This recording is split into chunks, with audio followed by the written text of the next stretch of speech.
Hello guys, welcome back to another video, and in this video I think it's about time that we start discussing some actual chess. Up until this video we haven't really talked about what chess games are actually like, right? Because we've discussed the rules of chess and what chess actually is and like some basic concepts of chess. But I think it's about time that we discuss how chess games actually work. So chess is basically divided into three sections: the opening, the middle game, and the end game.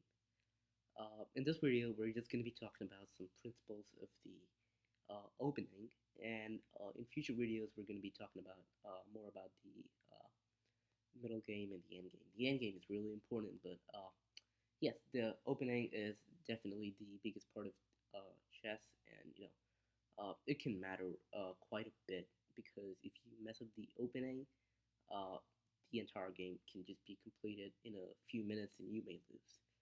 So it's really important to get the openings down, and this is really simple because most of the openings are already out there, and they're like there are multiple variations which have already been defined. There are often new openings, but they're very rare, and you can deal with them as long as you follow the opening principles.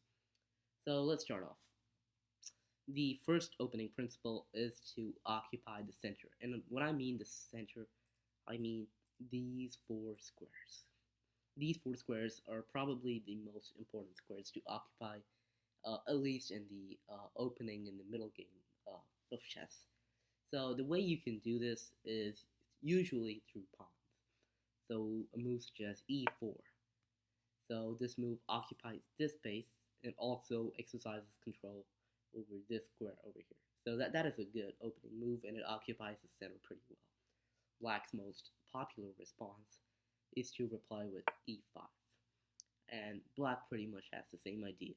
He occupies this square and exercises control over the d4 square. So this is usually how openings are. You can obviously choose to have different games. You may play the Scandinavian, taking control of this square and threatening this pawn.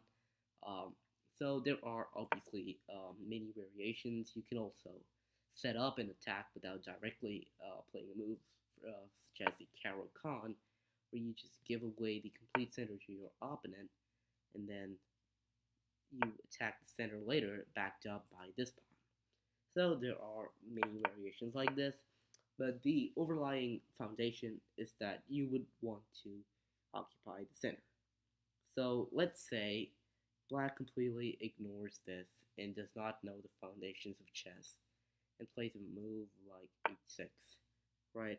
And in these situations, you should absolutely not be worried and just take up as much center space as you can with moves such as d4. Now you're exercising control over the complete center.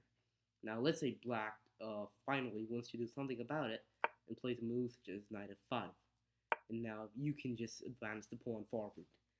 So after this, let's say black goes like this, right? And then this happens, and then this, right? And as you can see, overall, black is just running around.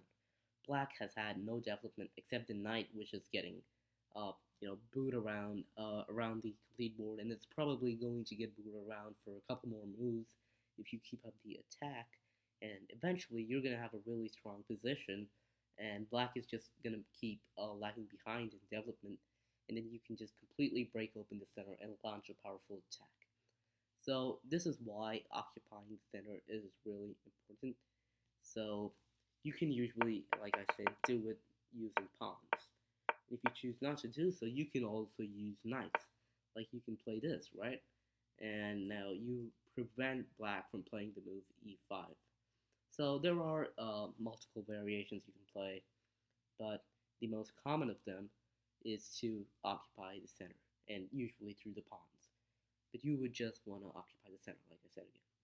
Now, let's move on to the second basic principle: developing your pieces. Now, let's say both sides followed through and played a good opening occupying the center. The next important thing to do is to develop your pieces. And when I say pieces, I mean the pawns. the rook, the knight, the bishop on both sides, right? So usually you would want to develop while attacking a piece. So let's say you play this, right? When you play this, you develop while attacking this pawn. So eventually, black would have to respond to this. And the best way to respond is to develop whilst responding to the threat. So black's most popular response is to do this because he develops and he protects the e5 pawn.